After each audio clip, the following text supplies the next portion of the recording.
like our growth in Philly has been completely like organic and through just viral on Instagram, really, which has been super, super cool. And then when we started hearing from like venues outside of the city, we put up on the website to see if you're interested in starting a chapter in your city or you want to vote for us to come to your area, just to kind of see what the general vibe was. We heard from thousands of people. It ended up being like 528 different cities across 22 countries.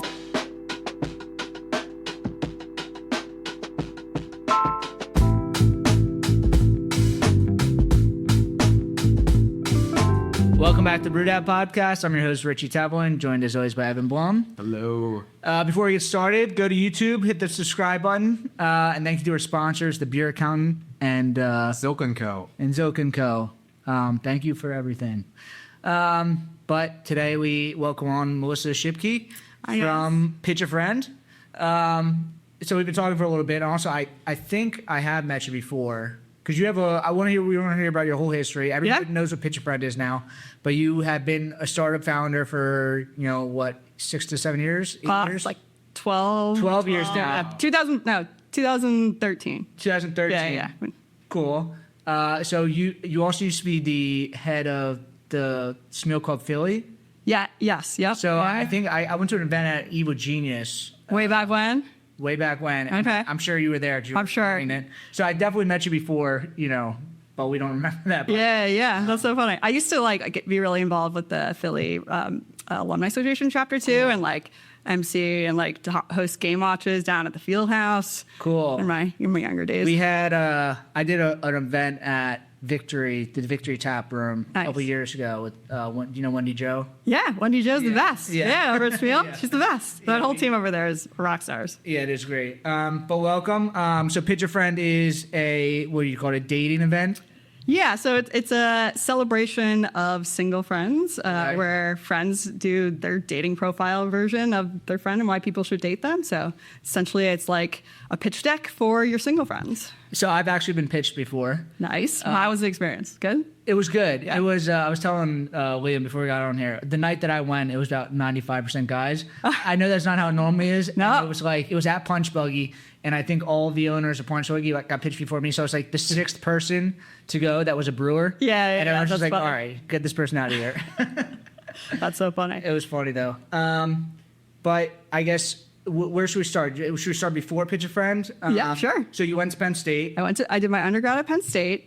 I graduated in 2009. It was kind of the hiring freeze years. So job market was really tough. I was really fortunate that I had done an internship with Altria, Big Tobacco, and they gave me a job when I was a junior. So I was kind of locked and loaded my senior year. And worked for them, Marlboro, Skoal, Copenhagen, Black & Miles. They had a bunch of purchases while I was there, doing data analytics for essentially Big Tobacco. Doing like free cigs at the end. No. You don't ever even touch product. If anything, you're taking down signs more than you're putting them up. But I was doing seasonal forecasting and trends for traffic through Wawas down at the shore, kind of understanding inventory and stuff like that, and really kind of fell in love with the use of data there. Not necessarily the specific use case of data, but really loved the applicability of data-driven decisions in small businesses. Cool. So then you went from there to start your own business. Yeah. Did you have any experience starting a business or data stuff? You started a technology company. Yeah. So as you mentioned, being involved with the Smeal Club and other clubs, my whole idea for my first company and my current full-time job was really around leveraging data for alumni associations and alumni relations offices and figuring out ways to better connect with alumni around all the resources that schools really had to offer, and building tools that help volunteer leaders filter that data back up to the universities and vice versa, and really kind of centralize and look at engagement that wasn't just giving related. So most universities just really kind of measure how much money you're donating. And I think there's so much more value to some of the time people are donating to, but schools don't really have the resources or the tech stack to really measure that in any way that they can use from a data perspective. And so reached out. I had a friend at the time, was living in South Jersey, who did software development, and kind of pitched him the idea for this software idea. And he really liked the idea. We started building some basic, minimum viable products. And took it to a couple schools that were like, yeah, we could really use this. And that was kind of when I was like, okay, I think I'm going to quit my job and pursue this full time. That's cool. And it just connects all the smaller alumni groups into like one centralized platform? Yeah, so it measures non-financial engagements and creates essentially an engagement score for constituents, but it provides like front-end event management software, volunteer leadership software. So like at the club level, you could be checking people in at game watches. That data rolls up into engagement score for a user, whether they're coming back to campus and mentoring students or speaking in classes or, participating in any of like the resource programs, career services. Essentially, it helps them better understand like what resources and programs are actually impactful from an engagement perspective, and what are the ones that may potentially down the road lead to giving. What are the ones that like strengthen the value of the network for the institution.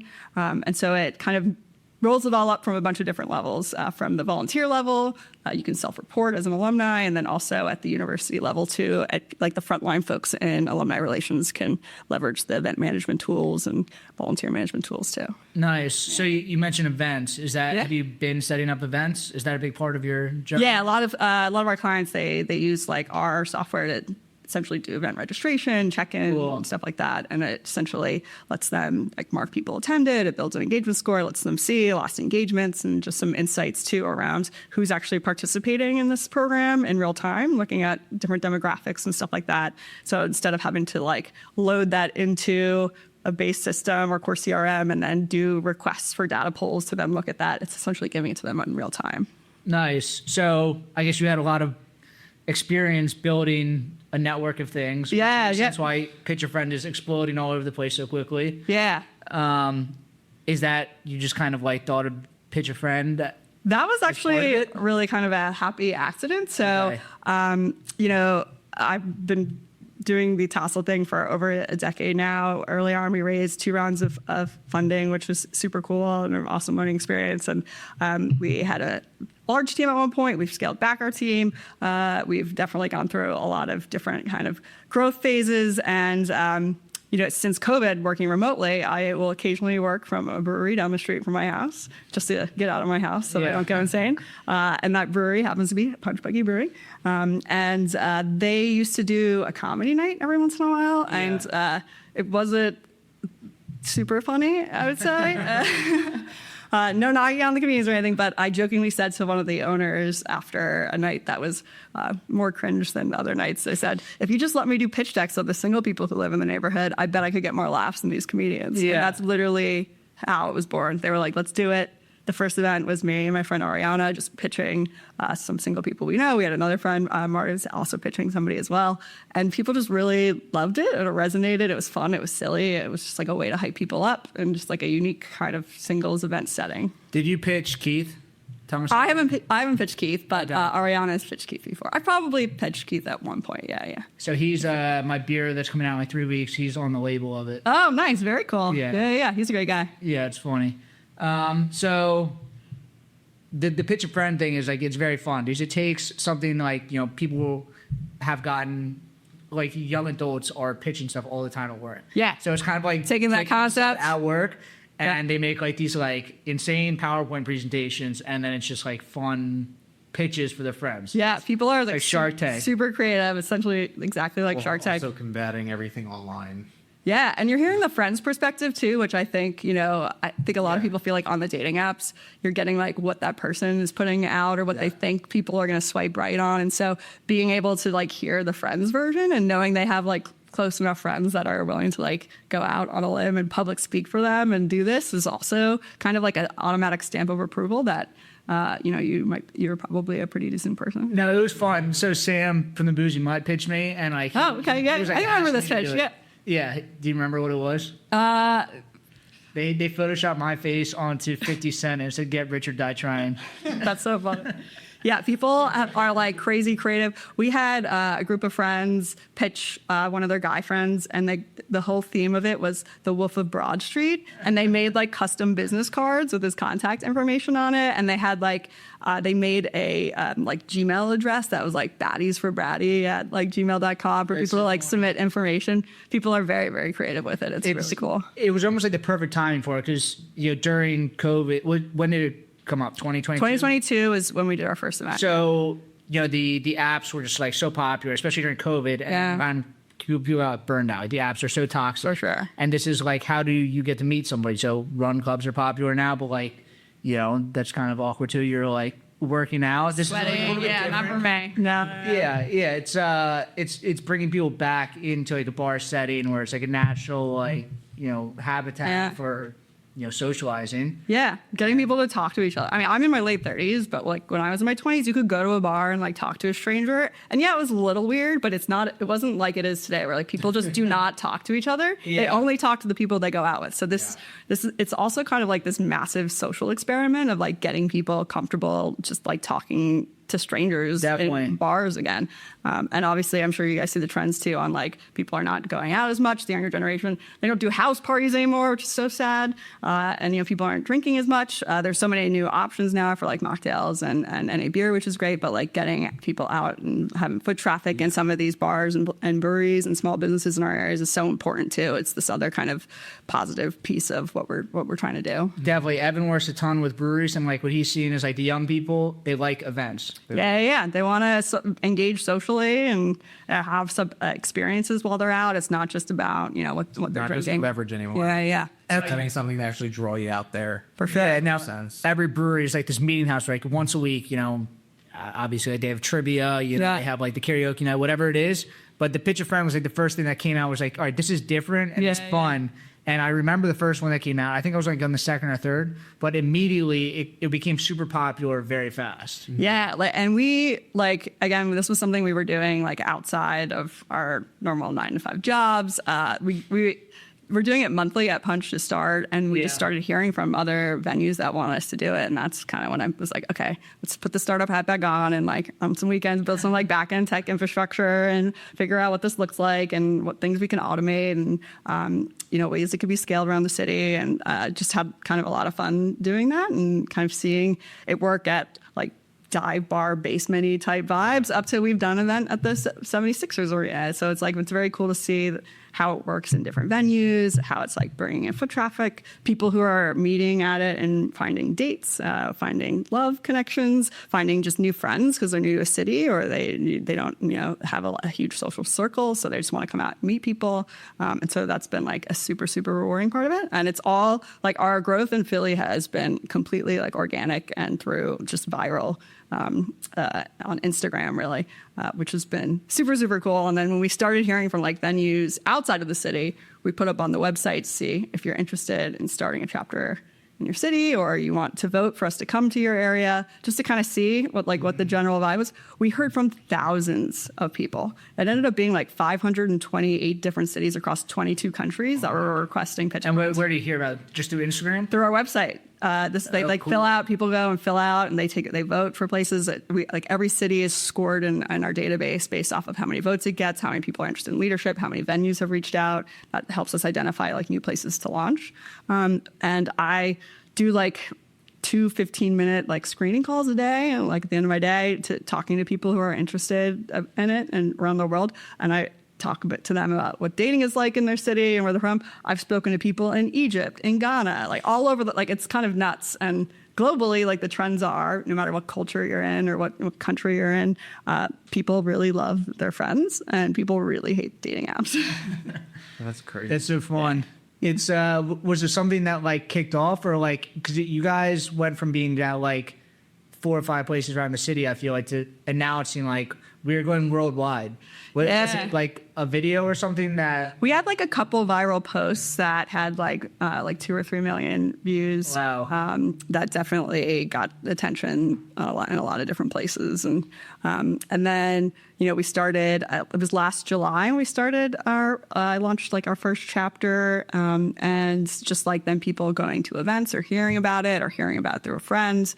And that's just, it's kind of spread that way as well. How much work is that for you guys to be managing it? Or is it just like you kind of give them the playbook and it's pretty straightforward? Yeah, we do like do onboarding and training for all of our new city organizers around the world.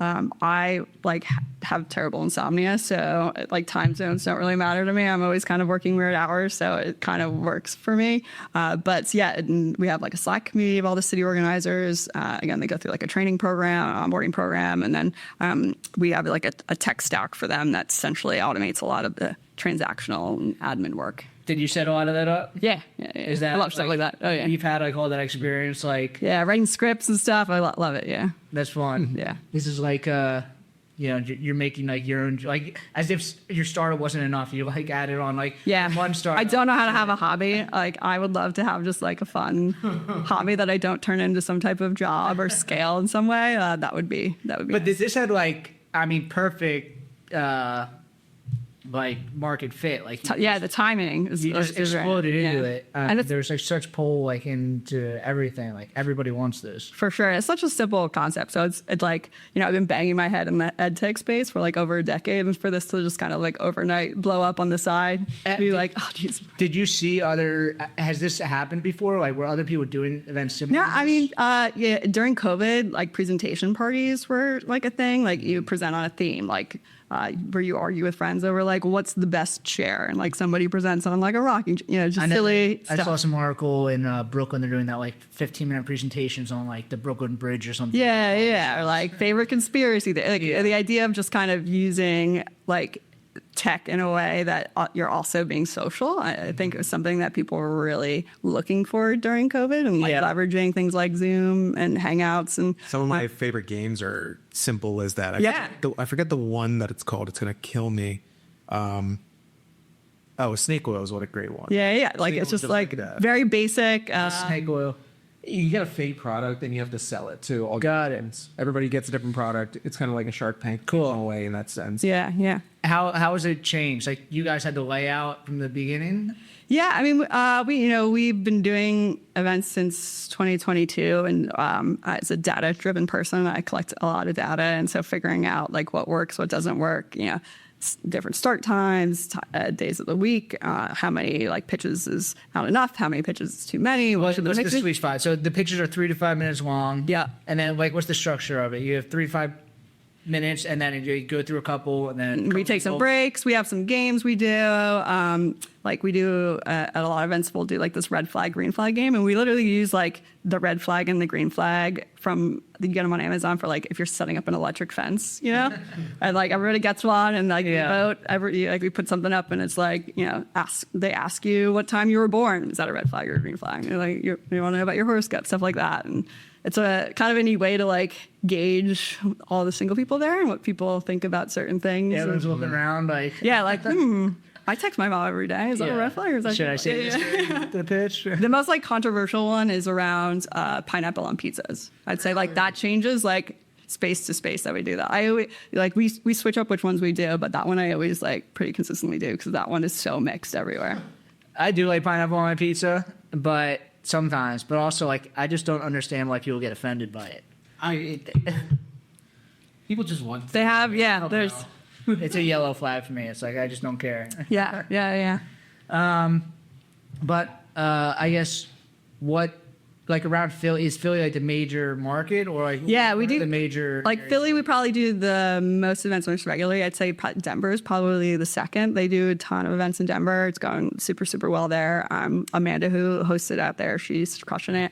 Also in Austin. Austin doesn't do events as regularly, but when they do them, they are massive. I'm talking like thousands of people. Wow. Yeah, they do them a big outdoor like venues with a big stage. People get up in front of thousands of people. Oh yeah, That's for sure. insane. Yeah. Wow. Yeah, I mean Punch Buggy, there's maybe 100 people there. I mean it gets pretty packed. But Yeah. 1,000 people. I mean most people go their whole life and don't speak in front of 1,000 people. Yeah, and like it's really nice to see. You can definitely tell based on the presentation what job that person does.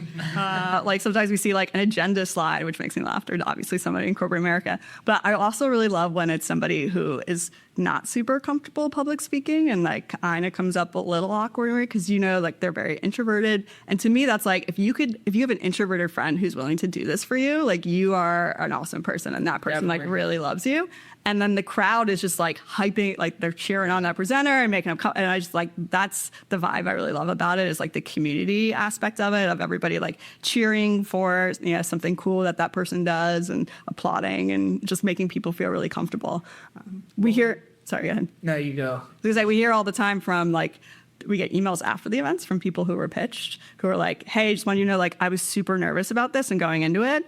And like, I just wanted to let you know, it's like one top experience for me to like just hear what my friends were saying about me. And so Sam didn't show me his presentation. Do most people go in there blind? Like, you're not supposed to see the presentation? I would say it's probably 75% of people don't see it. I think it's more fun like that. For sure. Try yourself. You don't really hear about that before. Yeah, I'd say 25% of the people, or like 20% probably have seen it, and I'd say about 5% probably had a heavy hand in putting it together for their friends. But yeah. The best foot out there. Yeah. But yeah, it's like every single one is so creative. We've had people who have like their friend's a good baker, and so they bring in like baked goods samples to pass out. We've had people who have like QR codes on their shirts where you can scan to get to like photos and more info about them, or people who have like their phone number on like friendship bracelets that they're handing out to like people. So yeah, people are so creative. We had somebody like rap the whole pitch. We've had somebody sing a song for the whole pitch. Yeah. Oh no, it was pretty cool. We had a flight attendant do the whole thing, and like the like keep your hands in, and like the whole like it's really kind of neat.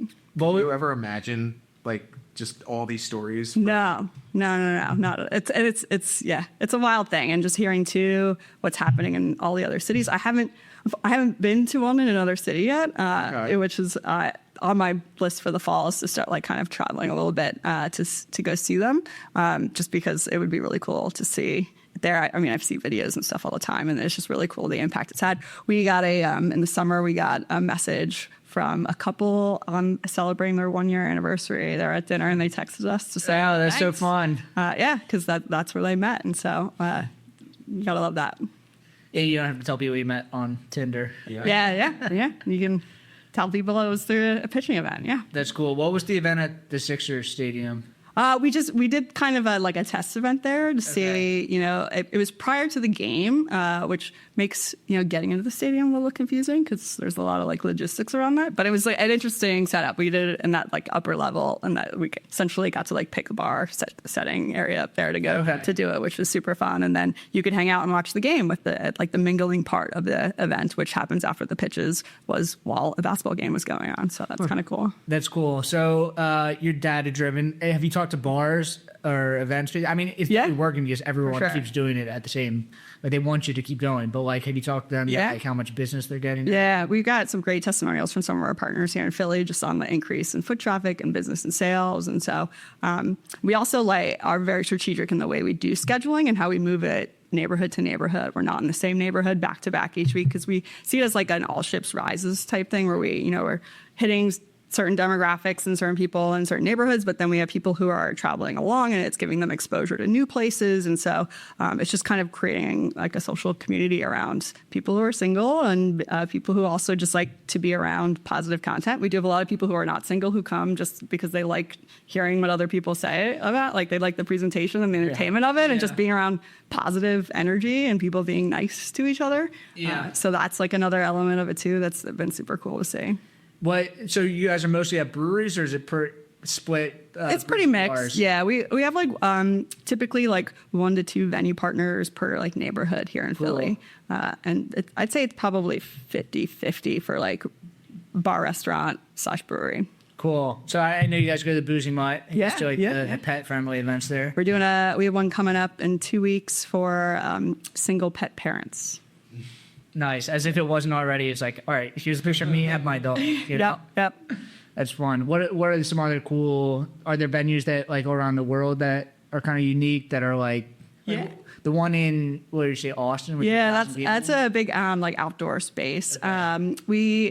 We started doing more with like baseball stadiums. We're getting in contact from a lot of like baseball stadiums. And How does that, like, in the stadium? yeah, and like leveraging, we do in some cities, we do like a Pitcher Fest, which is like a much larger pitcher friend event, which also then has other like vendors. And What is that? Is that like a conference where you have to go around and just stand at the... It's essentially like there's like the pitching part of it, but then there's like get your dating profile review. There's like a bunch of things you could do. So it's like kind of like a festival for single people and their friends to come and hang out. And those have been really cool to see take off. We're testing kind of a partnership with Regal Cinemas right now to do them in movie theaters, which is kind of cool. And the setups that they have, which is nice. Roll right into the first date. Yeah. Win some movie tickets, and like just kind of using some of the extra space at movie theaters for getting your pitch up on the big screen. Nice. Yeah, it's pretty cool to see kind of, again, it could fit in a lot of different places. Like we do them, some places that are like sit-down restaurants where there are people there that night that have a reservation that don't know Pitch Run is happening. And I'm always like walking around and like trying to explain like what's about to happen. And not once have I gotten a complaint from somebody where like they're always like, this was so fun and so silly. Like we really enjoyed it. We have breaks enough where people can be resuming talking and then, the mingling at the end. We also do a partnership with the Philly foster program, ACCT Philly. So, I was going to ask, like, you have this for dating, but I feel like this is something that you could bring into other, like, pitch a pet. Like, Pitch a Pet's a program of ours that I'd say about half of our cities and chapters participate in right now. It's something they can launch after they've kind of established events in their area where local shelters and foster parents can submit some slides on some adoptable pets. Here in Philly, we feature a pet at every event. So whether like the foster parents can come and it's a dog-friendly place, or if they can't, like we will essentially pitch the pets for people and just include information about adopting and fostering. And so it's a cool program too. We have most of our dogs that we've ever been pitched have been adopted. So we only have like 5 or 6 right now that are available that are in our like featured Pitcher Pet program pets. And that's been a really fun program too, which is kind of a way where we're like, if you're looking for love, like right now and loyalty tomorrow, like undying loyalty, we got some options for you too. Nice. Yeah. What are some of the like countries I guess you're in at this point? Yeah. So how is that like first like inquiry or just like, guess, are there any laws, I guess, is also that you have to navigate in that? Well, so even in the U.S., like certain laws are different around, like presenters typically get like a free drink for presenting, like in Virginia, you can't do that. They can't give away free drinks. So stupid. So there's like, navigating that has been interesting. Also like translations has been fun from a tech perspective. We're really big in Oslo, Norway. So I know more Norwegian than I ever thought I would. But yeah, it's cool to kind of see how different cultures do it. We've done some events in Hong Kong. We've done events in London. We're launching right now in Vienna. And so, and we have 2 chapters that are launching right now in Cape Town and Johannesburg in South Africa. And so it's just been really cool to just connect with super awesome, outgoing people in these different places who just really love connecting people and want to help the singles in their area. And are you just doing this, for fun, or is this like a realistic commercial venture? Yeah, so we're paid similar to like a trivia host or entertainers coming into the venues. Yeah, but Quizzo is legitimate. I know people just like randomly do Quizzo, but like I think big Quizzo is a thing. Like you have to get certified. Oh, really? I heard it's certified, or like they kind of give you questions. I think that there is some. There's probably an org that like oversees that. Yeah. I mean, I wouldn't call myself like a matchmaker. I wouldn't take any advice from me at all, but I can hype a friend up really well. But you're starting this thing that's more engaging than Quizzo. It's like sitting at a table, like it's like a normal bar activity, but I feel like this gets people going. It's like for a bar, like they want. It's kind of like it's like a show. It's like we're paid similar to like entertainers, I guess you could say. That's cool. Yeah, and it's really, we try to make it so it's super, it's either free or super affordable for singles and their friends to come to. Because being single is, tough enough. And to have to charge people to go to dating events where you're like not guaranteed to meet, that's a lot to ask, I think, in this day and age. And, I feel like single people deserve a little bit of a break there and some type of fun activities that are low pressure. The foot traffic and sales generated for the space. So it's really just kind of like a win-win for everybody when it works out nicely. That's cool. What's like the hardest thing about it? Just managing all the people? Yeah, I'd say like scheduling can be really tough, and trying to like make sure we're hitting all the neighborhoods and moving things around right. And making sure that we're getting a good lineup for an event that can be a bit challenging from like certain times of year. In the summer, when everyone's going down to the shore, sometimes we have to postpone or reschedule something. What's like a normal event? Like how many people are getting pitched?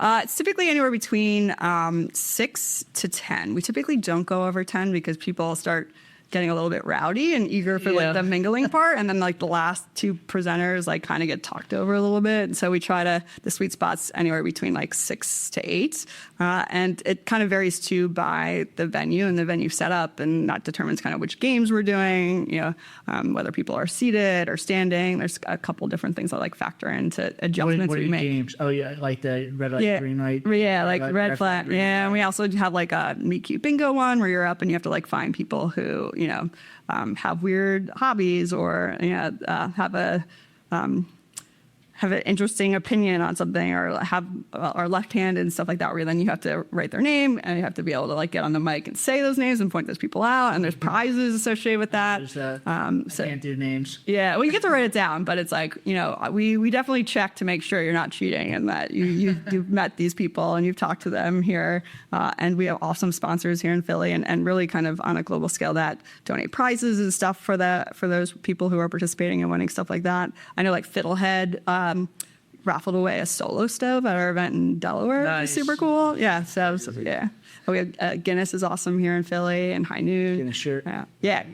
Guinness brings us that machine where you can literally get like a photo or anything scanned into the top of the Guinness. Oh my God, it's so cool. Yeah, so you could like literally put your number on the top of it and like send that drink to somebody, which is super cool.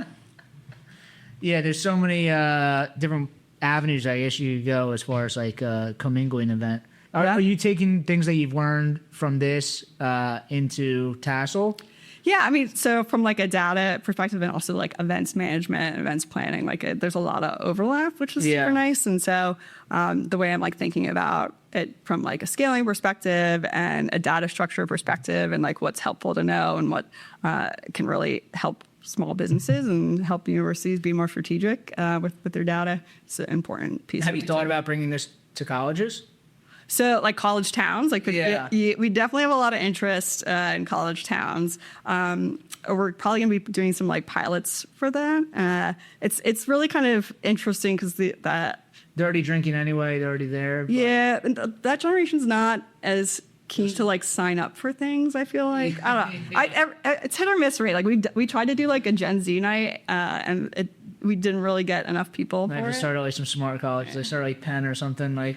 But then when we're in like certain neighborhoods, obviously skew younger, and it'll be all Gen Zs, and they're there early. They're like super curious. And I'm just like, oh, maybe we should try Gen Z again. But elder millennial like crushes every time. I think this is like a. Is that what the main age is? Elder millennial. The average age is around 32, I'd say. But we've had people pitch from 21 to 67. So. Wow, that's awesome. Yeah. What is what's the gender split, you think? For presenters or people being pitched? Well, I guess both. Yeah, so for presenters, it's largely, I'd say it's like 80% women are presenting. And then for people being pitched, it's about 60% women pitched to 40% men. So get your girlfriend out there to just like say you're nice to you. Yeah. Nice.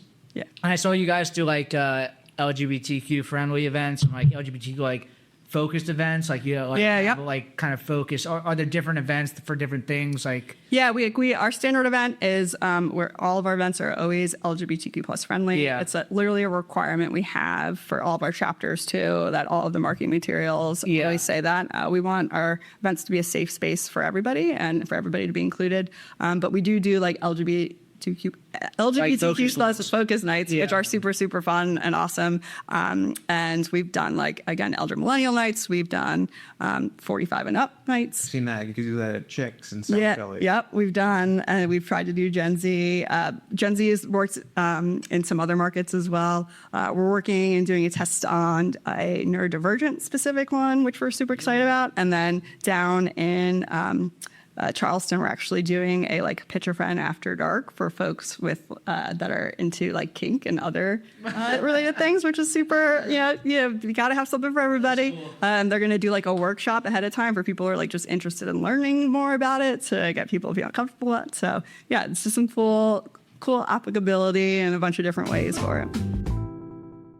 Hey, brewery or small business owner, are you tired of navigating complex brewery accounting and taxes on your own? Staying up late working on financials and getting your finances in order after a whole workday? At the Beer Accountant, they understand the unique financial challenges of the craft brewing industry. They're a CPA dedicated to helping breweries like yours thrive, with services ranging from qualified bookkeeping, business tax prep, to strategic financial planning.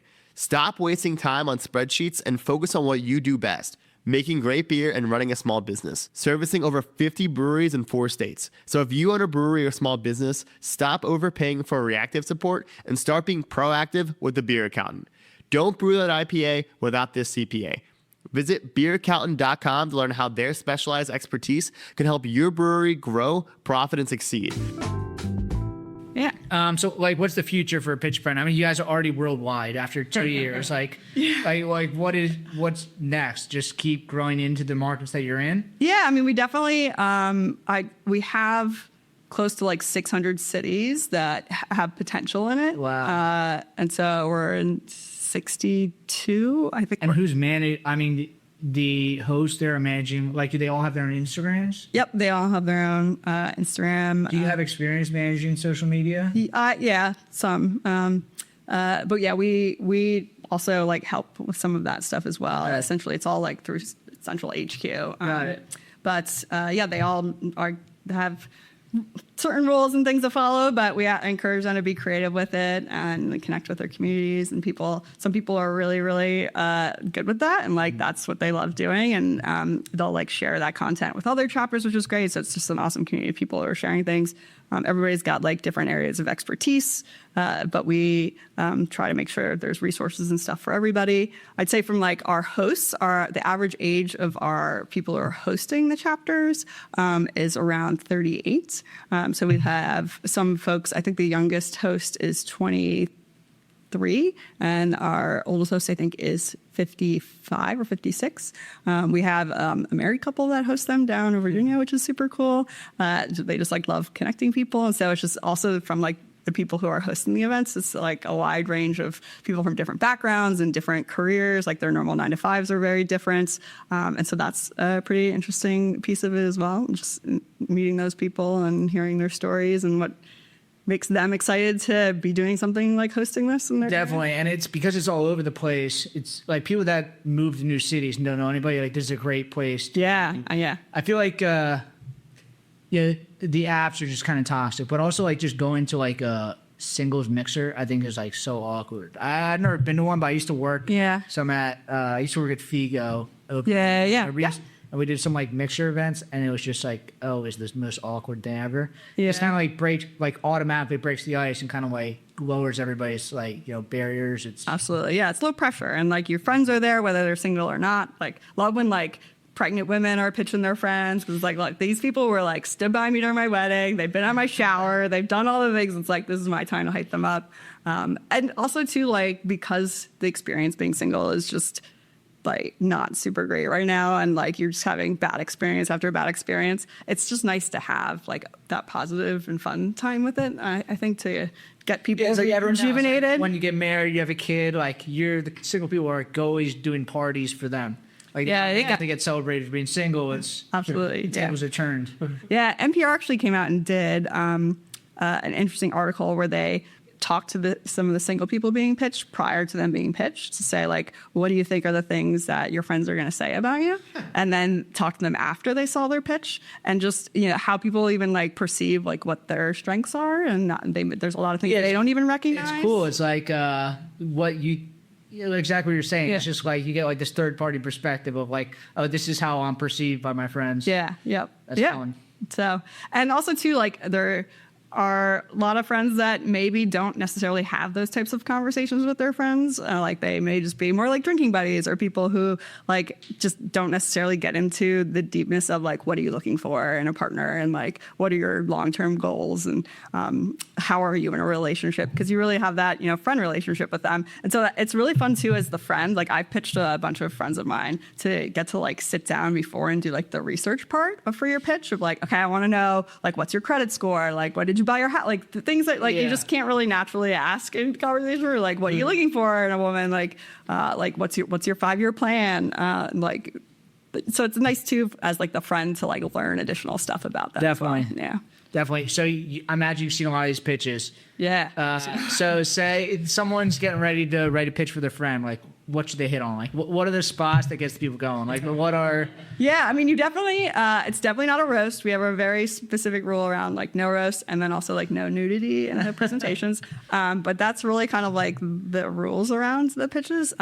We definitely tell people should say, what they're looking for in a partner, and then also too, we always have to remind people, like, let people know if like what their sexual preferences are, like if they're what they're looking for in a partner, and then what just makes them great. And like fun anecdotes and stories are always great additions to it. Like have fun with it, be silly with it. But yeah, definitely not a roast. Definitely not a roast. Like, are there things like, if you give like a funny story, or like when people hit these in the presentation, Yeah. like it always turns out well? Yeah, I mean, I think like having funny stories about your friend that maybe like a tad bit embarrassing. Kind of jab at them a little bit. There was a guy who pitched at our event at Liberty Grounds who like he's pitched another friend before, and he always crushes it. And he does like a whole like it's a Shark Tank type. He's like, here sharks, like this is your chance. And he ends it with a slide that's like super fine print. It's like, oh, here are the disclaimers, and he like goes to that slide really quickly, and it's just like fill the text. And it makes me laugh every single time.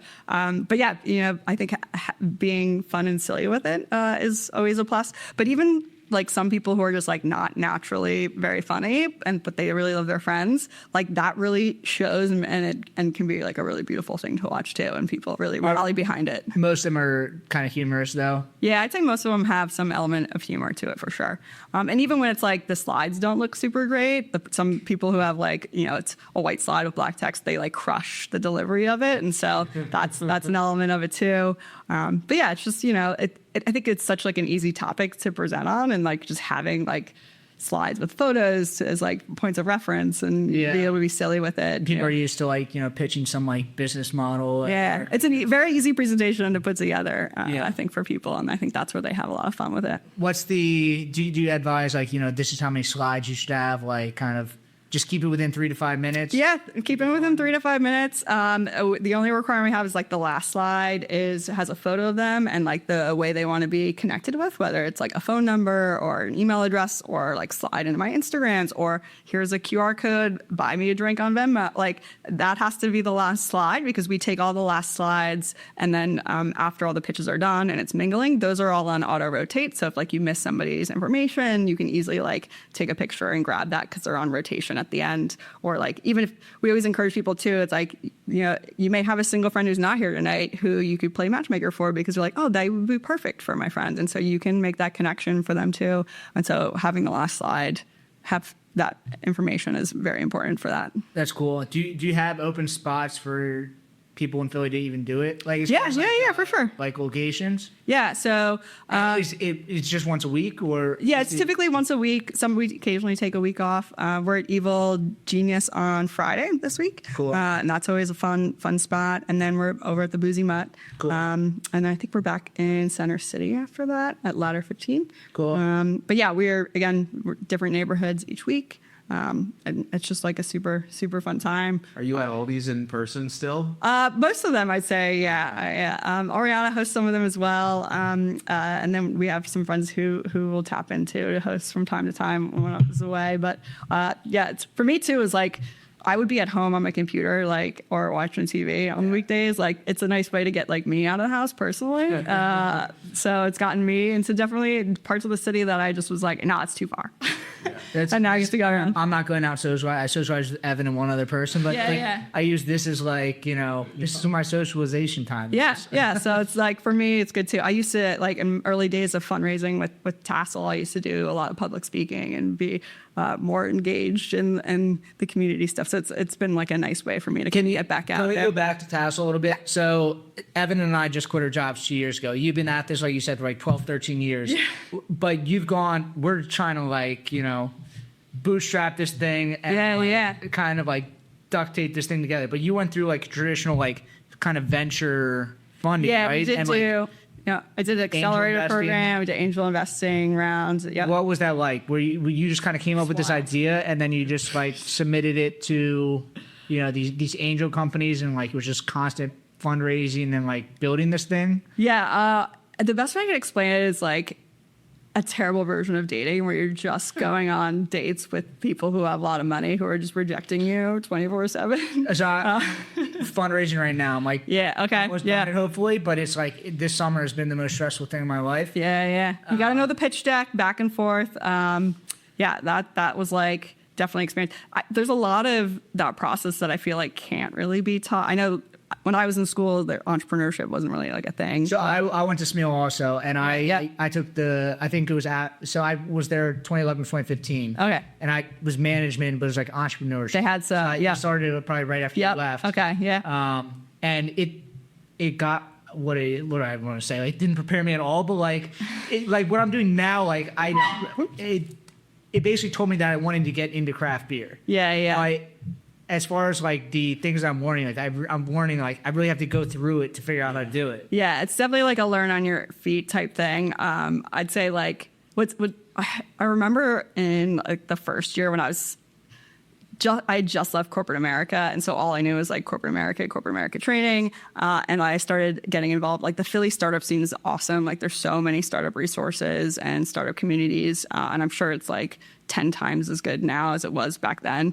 And I remember going to these events and being like, oh my God, these people are like the cool. This is like before Silicon Valley was on TV. Like you didn't see, the Shark Tank. I don't even think it was a thing then. And you're like, oh my God, like look at them like up there on a stage, like doing their pitch, and like an investor's like, here's like $1 million. Like that's so cool. They must have like studied this or like be an expert in this. And everybody, if what I've learned is like everybody's just kind of doing it on the fly. No one knows how to do anything until you start doing it. It's like you actually have to go through. All right. Yeah. So you saw Liam had the GoPuff thing. He shared with them like GoPuff. It's like been the most successful startups in Philly. The last several years. Yeah, I mean, there's been a ton of really great successful startups in Philly, and I think like the community behind it was really, really helpful, and like the connections to the community. Like I was in that early stage, I was out at networking stuff probably like every single night. It was wild. It was to the point where like at the time I was single, and like I had a really hard time figuring out if I was like on a networking drink or on a date. And so there'd be times when I would be like, I thought I was at a networking thing, and like then it was very clearly a date, and it just went right over my head.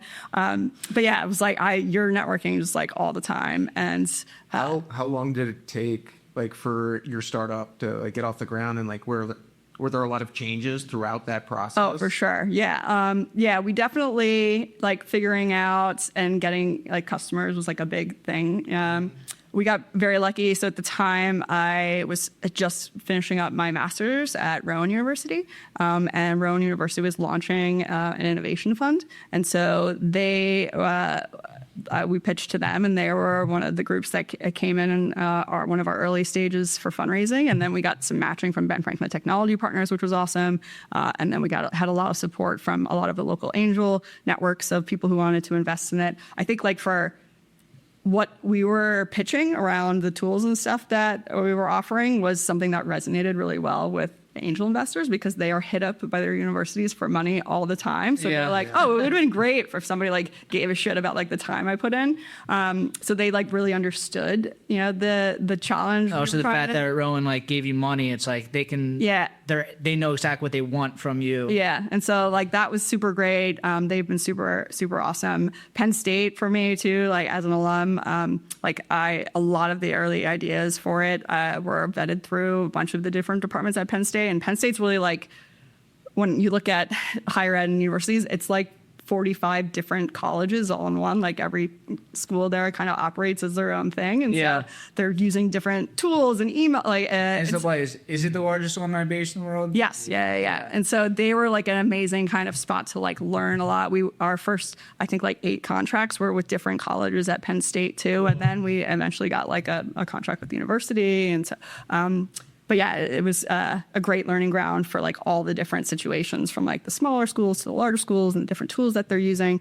And they've been super awesome and like providing feedback and everything there. And so it's been cool to kind of get to work with them too as well. And it's been nice to see it work. The tools work for nonprofits and other organizations that are just looking to really better understand their customer base and like what of all the things they're programming and resources they're putting together, like what works and what are we kind of wasting our time and resources on, and how do we make sure people not only value the education they're getting, but the network that they get for the lifetime after. And it's not just about what actually matters. You're going to college to get all this stuff after the fact. Yeah. You're not just going to college, so. Yeah, but yeah, from like the startups, like you just gotta kind of like learn on your feet. It's a wild ride for sure. It's a very, very wild ride. I feel like it was like nonstop, like for a very long time. I did one of the accelerator program through Dream It, which were essentially were like living in the offices. It was half the time in Philly, half the time in New York, where it was with a bunch of other ed tech and health tech companies where like you were there 24/7.